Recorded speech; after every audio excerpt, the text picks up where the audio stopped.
Assalamualaikum warahmatullahi wabarakatuh. Bagaimana kabar kalian di rumah? Semoga kita semua dalam lindungan Allah Subhanahu wa Ta'ala dan tetap diberikan kesehatan. Amin. Baiklah anak-anak, pada pembelajaran kita kali ini kita akan membahas tentang akar persamaan kuadrat. Tujuan pembelajarannya, siswa dapat menentukan akar persamaan kuadrat dengan memfaktorkan. Baiklah anak-anak, mari kita ingat kembali apa yang sudah kita pelajari di pembelajaran kita sebelumnya, yaitu mengenai persamaan kuadrat. Akar persamaan kuadrat adalah nilai variabel yang mengakibatkan persamaan tersebut bernilai benar. Ingat ya kemarin yang sudah kita bahas. Kemudian yang kedua, banyaknya akar persamaan kuadrat bisa kita tentukan dari nilai diskriminan. Masih ingat ya rumusnya diskriminan? Yaitu B kuadrat min 4AC, 4 kali A kali C. Nah, mari pada pembelajaran kita kali ini kita akan menentukan akar persamaan kuadrat. Menentukan akarnya. Kalau kemarin kan hanya menentukan berapa banyaknya akar persamaan kuadrat. Untuk menentukan akar persamaan kuadrat ada 3 cara. Jadi yang pertama dengan memfaktorkan, yang kedua yaitu dengan melengkapkan kuadrat sempurna, kemudian yang ketiga yaitu dengan menggunakan rumus ABC. Nah, nanti dari 3 cara ini memang tidak di soal tidak disebutkan nanti pakai cara yang mana, maka silakan kalian menentukan cara mana yang bagi kalian yang termudah, yang bisa kalian lakukan. Bisa dengan memfaktorkan, dengan melengkapkan kuadrat sempurna, atau dengan menggunakan rumus. Jadi kalian tinggal pilih, kecuali nanti untuk beberapa persamaan kuadrat yang tidak bisa difaktorkan, maka jalan satu-satunya adalah dengan menggunakan rumus. Baik, sekarang pada pertemuan kita kali ini kita akan membahas cara menentukan akar persamaan kuadrat, yaitu dengan memfaktorkan dulu. Sekarang kita pahami dulu arti dari memfaktorkan. Memfaktorkan artinya mengubah bentuk penjumlahan atau pengurangan bentuk aljabar menjadi bentuk perkalian suku-sukunya.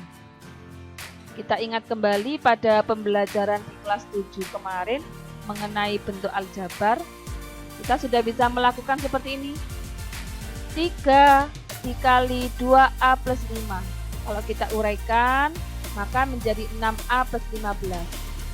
3 kali 2A, 6A. 3 kali 5, 15. Nah, yang seperti ini di kelas 7 kemarin kita sebut dengan mengalihkan suku aljabar. Sekarang dibalik, bagaimana kalau ada soal seperti ini? Dari bentuk penjumlahan yaitu 6A plus 15, kita ubah menjadi bentuk perkalian. Kalau tadi dari perkalian menjadi bentuk penjumlahan, kita uraikan menjadi bentuk penjumlahan, itu kita sebut dengan mengalihkan. Proses mengalihkan pada suku aljabar. Nah, sekarang memfaktorkan, jadi ini adalah kita sebut dengan memfaktorkan. Memfaktorkan itu artinya adalah mengubah bentuk jumlah ataupun kurang pada bentuk aljabar menjadi bentuk kali. Itu namanya memfaktorkan. Dulu sudah kita bahas di kelas 7 bagaimana cara memfaktorkan bentuk yang seperti ini. Masih ingat ya? Dari 6A dengan 15 itu FPB-nya adalah 3. 6A dengan 15 FPB-nya 3. Baru kita isi dalam kurungnya. 3 kali berapa hasilnya 6A. Maka di dalam kurung adalah 2A. 3 kali berapa yang hasilnya 15, maka di dalam kurung adalah 5. Jadi bentuk yang awalnya berupa jumlah penjumlahan suku-suku aljabar sekarang berubah menjadi bentuk kali Masih ingat dalam aljabar ya, sini kali ya. 3 kali 2A plus 5. Itu kita sebut dengan proses memfaktorkan. Itu mengubah dari bentuk jumlah ataupun kurang menjadi bentuk kali. Nah sekarang 3 dan 2A plus 5 kita sebut dengan faktornya. Faktor dari 6A plus 15. Itu arti dari memfaktorkan. Nah sekarang bagaimana kalau kita punya bentuk aljabar seperti ini, bentuk persamaan kuadrat x kuadrat plus bx plus c sama dengan 0. Kita akan mencari akar penyelesaiannya dengan cara memfaktorkan. Jadi kalau ada bentuk x kuadrat plus bx plus c, maka faktornya adalah x plus p dikali x plus i. Itu faktornya. Dari mana P dan Q? P dan Q adalah dua bilangan yang harus kita temukan dengan syarat P plus Q nilainya harus sama dengan D, harus sama dengan ini. Yang kedua, P dikali Q nilainya harus sama dengan C, konstantanya ini. Jadi intinya pada menentukan akar pemfaktoran pada bentuk yang ini, kita harus bisa menemukan dua bilangan. Kita lambangkan dengan P dan Q yang memenuhi syarat jika dijumlah sama dengan B, jika dikali sama dengan nilai C. Baik anak-anak, kita pahami lewat contoh. Tentukan penyelesaian dari persamaan kuadrat berikut. Di sini ada nomor 1, x kuadrat plus 7x plus 12 sama dengan 0. Kita sebutkan dulu siapa A-nya. A-nya adalah 1. Ingat ya, di depan sini ada 1. Kemudian B-nya 7. C-nya berapa C-nya? C-nya adalah 12.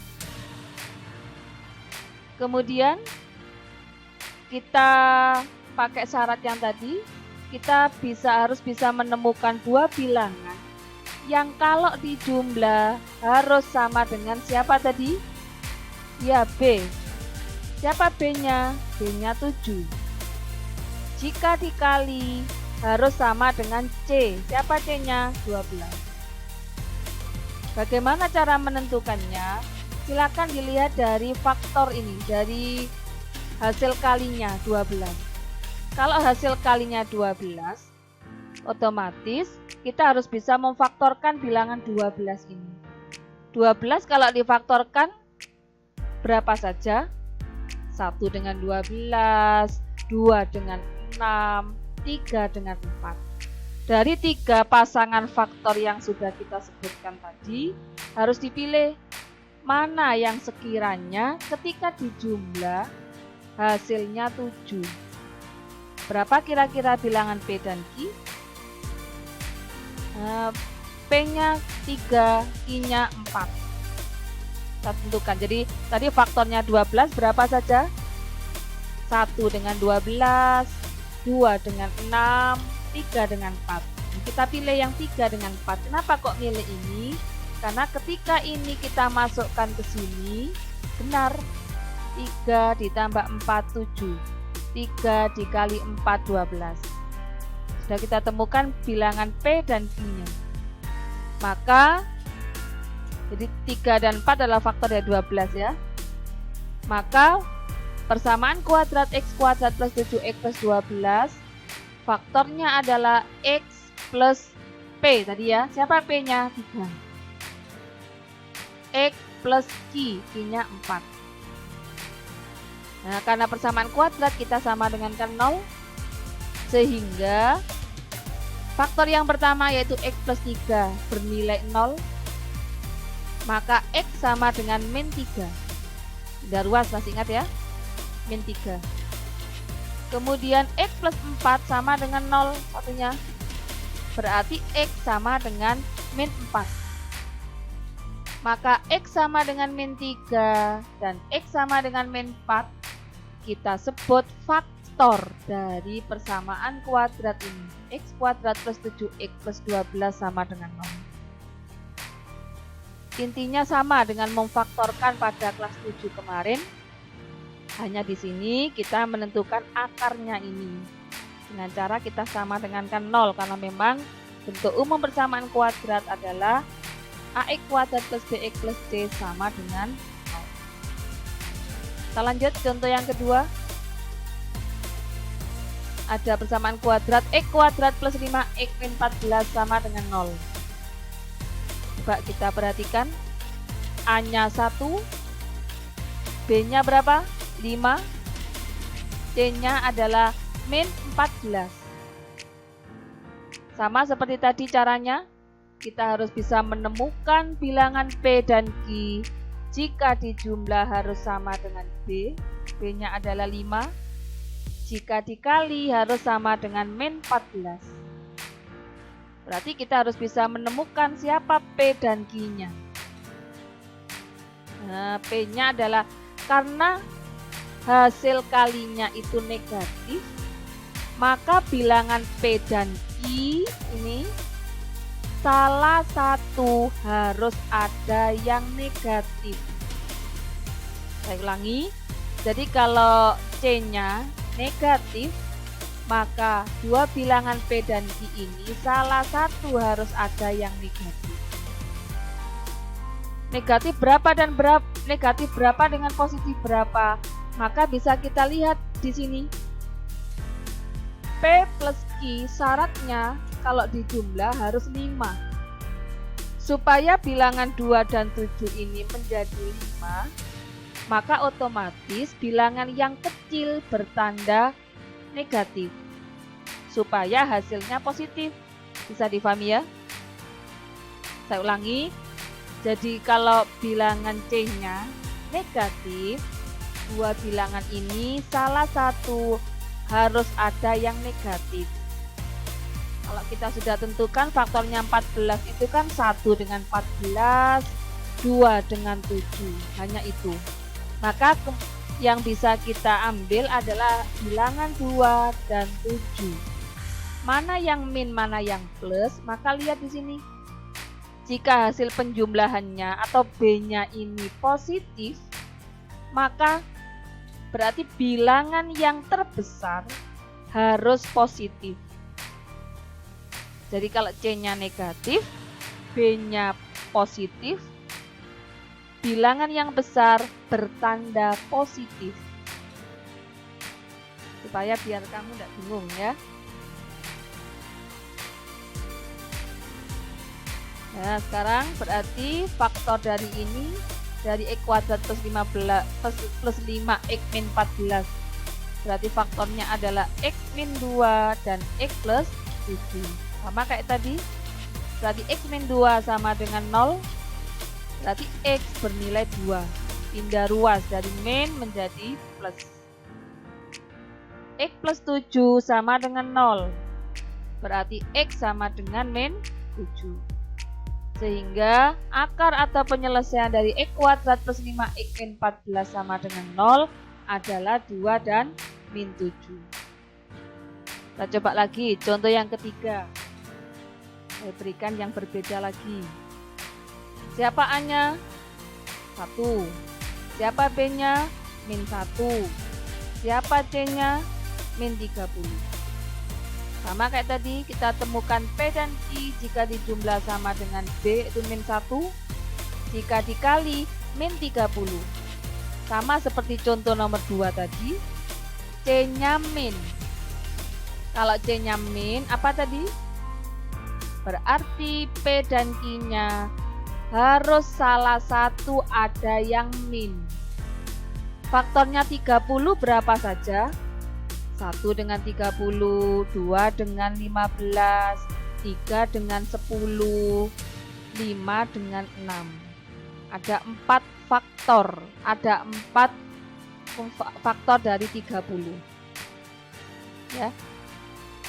Maka yang kita pilih adalah mana bilangan yang sekiranya ketika dijumlah atau selisihnya menghasilkan angka 1, min 1. Karena di sini mintanya adalah B-nya min 1, maka bilangan di antara dua ini yang terbesar bertanda min, supaya ininya min. Saya ulangi ya. Jadi bilangan yang besar bertanda min. Kalau tadi yang nomor 2 bilang karena B-nya plus, bilangan yang besar bertanda plus. Tapi ini karena B-nya min, bilangan yang besar bertanda min. Intinya apa? Intinya menentukan mana yang min, mana yang plus tergantung dari B. Jika B-nya min, angka yang besar min. Jika B-nya plus, kayak yang nomor 2 tadi, berarti bilangan yang besar plus. Itu jika C-nya min. Salah satu harus ada yang min. Sehingga faktornya adalah X plus 5 dan X min 6. X plus 5 sama dengan 0, berarti berapa X-nya? X-nya adalah min 5. X min 6 sama dengan 0, berarti X sama dengan 0. Sehingga akar atau penyelesaian dari X kuadrat min X min 30 sama dengan 0 adalah min 5 dan 6. Kita lihat contoh yang keempat, bentuknya beda lagi. Kita lihat C-nya positif, B-nya yang negatif. Jadi A-nya 1, B-nya min 9, C-nya 20. Kita temukan P dan Q jika dijumlah harus sama dengan min 9, jika dikali sama dengan 20. Karena C-nya positif, seperti contoh nomor 1, itu kalau C-nya positif, B-nya positif, tadi nomor 1, dua-duanya positif.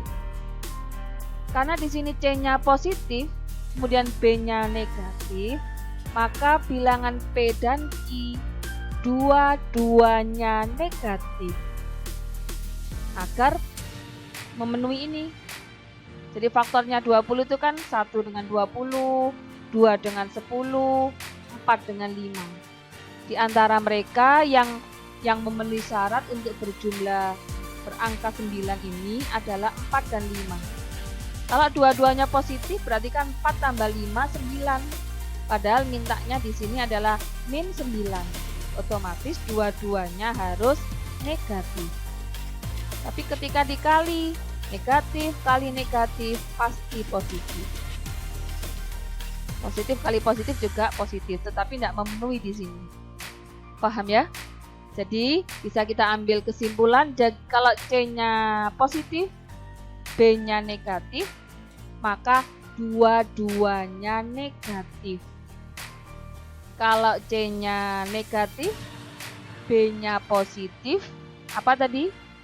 Maka bilangan yang besar bertanda positif. Jika C-nya negatif, B-nya negatif, bilangan yang besar bertanda negatif. Untuk yang positif-positif tidak masalah, dua-duanya positif ya. Sama kayak tadi, maka pemfaktorannya adalah menjadi X min 4 dan X min 5. X min 4 sama dengan 0, dan berarti X sama dengan 4. X min 5 sama dengan 0, berarti X sama dengan 5. Ya, jadi kita sebut faktornya adalah, akarnya adalah 4 dan 5. Akar dari X kuadrat min 9X plus 20. Bisa dipahami anak-anak ya? Itu adalah bentuk pemfaktoran X kuadrat plus BX plus C sama dengan 0. Nah, dalam bentuk pemfaktoran ada dua. Yang kedua kita akan membahas pemfaktoran bentuk AX kuadrat plus BX plus C sama dengan 0. Kalau tadi ini saya hilangkan A-nya karena yang kita bahas di A tadi adalah A-nya 1. Sekarang yang kedua, bagaimana kalau A-nya ini tidak sama dengan 1? Bisa 2, 3, dan seterusnya. Jadi kalau ada bentuk seperti ini dengan A-nya tidak 1, maka Langkahnya hampir sama seperti tadi, nanti kita temukan P dan Q, hanya bedanya setelah ketemu P dan Q tidak jadi langsung faktornya, tapi kita tulis dalam bentuk panjangnya dulu seperti ini. Jadi menjadi AX kuadrat plus PX plus QX. Nah, PX plus QX ini adalah pengganti dari B. C-nya tetap. Syaratnya sama, P plus Q adalah dua bilangan ketika dijumlah harus sama dengan B. Nah, ini bedanya ketika dikali. Kalau tadi kan sama dengan C. Untuk yang bentuk ini ketika dikali maka sama dengan A dikali C. Jadi ini kali ini. Karena ininya tidak satu. Baik, mari kita pahami lewat contoh. Di sini ada nih 3x kuadrat plus 10x plus 8 sama dengan 0. Siapa A-nya? A-nya 3. Siapa B-nya? B-nya 10.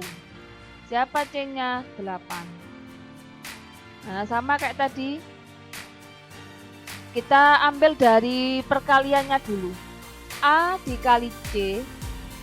Itu kan tadi A kali C. Berarti A kali C. A-nya 3, C-nya 8. Berarti 24.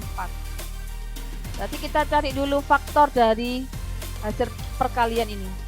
24 itu kan faktornya 1 kali 24, 2 kali 12, 3 kali 8, 4 kali 6. Sama seperti tadi, kita pilih mana di antara faktor-faktor ini ketika dijumlah harus sama dengan 10. Mana kira-kira bilangan yang bisa membentuk angka 10? Ini ya, 4 dan 6. C-nya positif, B-nya positif, maka dua-duanya positif. Nah, ketika dikali kan sama ya, 24. Sehingga P-nya adalah 4, I-nya adalah 6. Sekarang kalau tadi setelah ketemu P dan Q, maka langsung menjadi faktornya. Untuk yang bentuk ini kita tulis dulu bentuk panjangnya. 3x kuadrat plus 10x plus 8. Kita ubah bentuk panjangnya menjadi begini. 3x kuadrat plus 4x. Dari mana 4x? Ini yang sudah kita temukan tadi. Kita bawa ke sana. 4x plus 6x. 4x plus 6x kalau kita jumlah kan sama dengan ini. Jadi pengganti 10x kita uraikan menjadi 4x plus 6x. Ini diperoleh dari setelah kita menemukan P dan Q. Plus 8-nya tetap. Nah, sekarang coba lihat pada persamaan ini, pada bentuk aljabar ini terdiri dari 4 suku. Maka silakan suku ini, 2 suku pertama, 2 suku yang ini kita faktorkan. Coba kita lihat faktor dari 2 suku yang depan. 3x kuadrat plus 4x. Ini pemfaktoran seperti yang tadi kita bahas di awal, yaitu tentang hukum menggunakan hukum distributif. 3x kuadrat dengan 4x punya FPB x. Punya FPB x. Tinggal kita isi di kurungnya. X kali berapa yang hasilnya 3x kuadrat. Berarti kan kali 3x. 3x kali x adalah 3x kuadrat. X kali berapa yang hasilnya 4x. Maka 4x kali 4 itu 4x. Selesai untuk 2 suku yang di depan. Sekarang kita lanjutkan dengan 2 suku yang ini. 6x dengan 8 punya FPB berapa? 2. 2 kali berapa yang hasilnya 6x. Berarti di dalam kurung 3x. 2 kali berapa yang hasilnya 8. Berarti di dalam kurung ada 4. Kalau sudah kita lihat yang di dalam kurung ini, coba lihat sudah sama. Maka Yang sama kita tulis 1 kali di depan. Kemudian X plus 2. Kita tulis di sini. Kita sama dengan 0. Nah, untuk menentukan akarnya seperti tadi, bahwa 3X plus 4 kita sama dengan 0. Berarti 3X sama dengan ini pindah ruas jadi min 4. Berarti X, 3X itu adalah 3 kali X. Berarti X sama dengan min 4 dibagi 3. Min 4 per 3. Untuk yang berikutnya, yang satunya, X plus 2 sama dengan 0. Berarti X sama dengan min 2. Bedanya hanya di sini. Tadi ya. Kalau tadi setelah ketemu P dan Q langsung jadi faktor. Tapi untuk yang A-nya tidak 1, kita tulis bentuk panjang dulu, baru 2 suku kita faktorkan. Jadi penyelesaian dari 3X kuadrat plus 10X plus 8 sama dengan 0 adalah min 4 per 3 dan min 2. Kita lihat contoh yang kedua. Ini adalah 2X kuadrat min 5X min 12 sama dengan 0. A-nya 2, B-nya min 5, C-nya min 12. Nah, kita cari dulu hasil perkalian A dengan C. Berarti kalau A-nya 2, C-nya min 12, kalau kita kalikan adalah min 24. Karena min 24 hasil perkaliannya, seperti tadi, berarti nanti bilangan P dan Q, salah satu harus ada yang negatif. Sama kayak tadi, kebetulan sama. Min 24, bilangan 24 kalau difaktorkan kan 1 dengan 24, 2 dengan 12, 3 dengan 8, 4 dengan 6. Nah, di antara dua bilangan, di antara faktor-faktor ini, mana yang sekiranya ketika dijumlah menghasilkan negatif 5?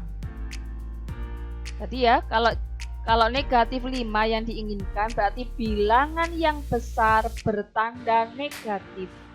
Kalau kita ambil 4 dan 6, dijumlah atau dikurangi kayak apapun tidak akan jadi 5. 2 dengan 12 juga demikian. Maka yang kemungkinannya akan jadi 5 adalah 3 dan 8. Dengan cara min-nya adalah di angka 8, di bilangan 8 ini.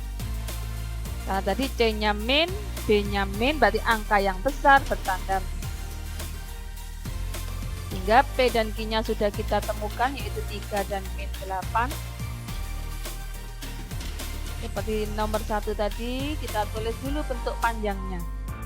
2X kuadrat tetap, min 5 kita uraikan menjadi 3X min 8 plus 3, ini karena positif, min 8, karena ini kita min 8, min 12 nya tetap, oke.